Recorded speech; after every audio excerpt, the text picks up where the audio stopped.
జై శ్రీకృష్ణ. ఈరోజు శివుడు ఉన్నాడని చెప్పడానికి ఇంతకంటే నిదర్శనం ఏమున్నది?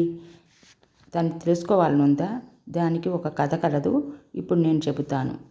ఒక శివభక్తుడు తన ఊరు నుండి కేదార్నాథ్ యాత్ర కోసం బయలుదేరాడు. అప్పట్లో యాత్రా సాధనాలు, ప్రయాణ సౌకర్యాలు లేవు. అయినా శివుణ్ణి చూడాలనే సంకల్ప దీక్షతో నడక మార్గాన ప్రయాణం మొదలుపెట్టాడు.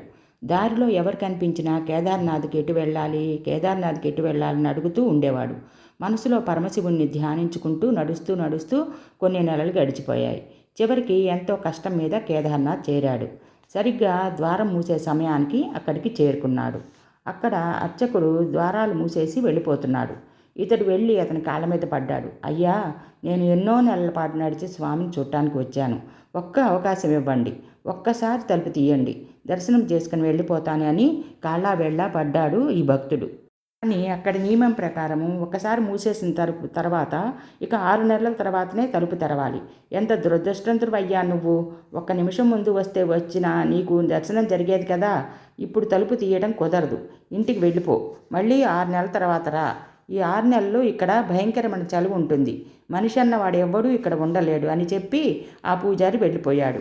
ఇక ఆ భక్తుని బాధ వర్ణనాతీతము. పరమశివ, నాకు నీ దర్శనం అవదా? నేనేం పాపం చేశానయ్యా అంటూ అక్కడే ఆ మెట్ల మీదే పడుకున్నాడు.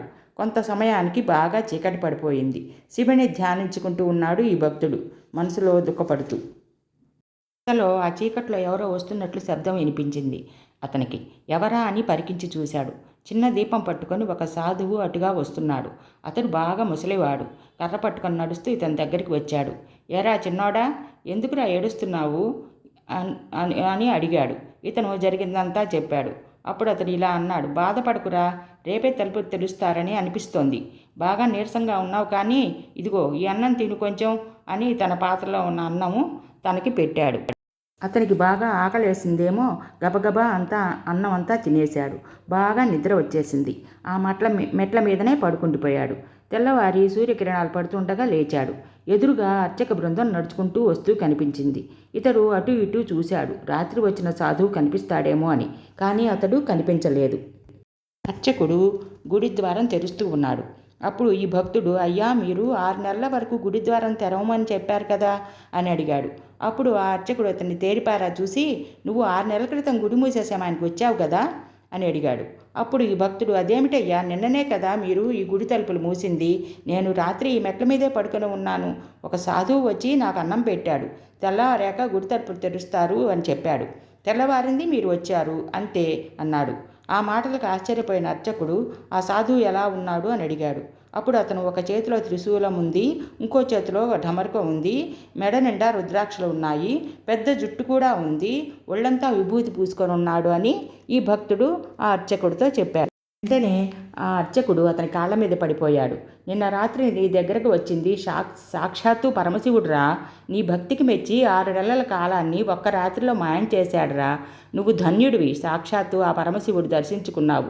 నువ్వు ఎంత అదృష్టవంతుడివి అంటూ ఆనంద బాష్పాలు కార్చాడు. చూసావా, నువ్వు ఎంత దురదృష్టవంతుడివి అన్న అర్చకుడే నువ్వే ఎంత అదృష్టవంతుడివి అనేలా అతని కాళ్ళ మీద పడేటట్టు చేశాడు ఆ శివుడు. ఆ పరమశివుడు తనను నమ్మి వచ్చిన భక్తుల కోసం 6 నెలల కాలాన్ని ఒక్క రాత్రిలో గడిచిపోయేలాగా చేశాడు.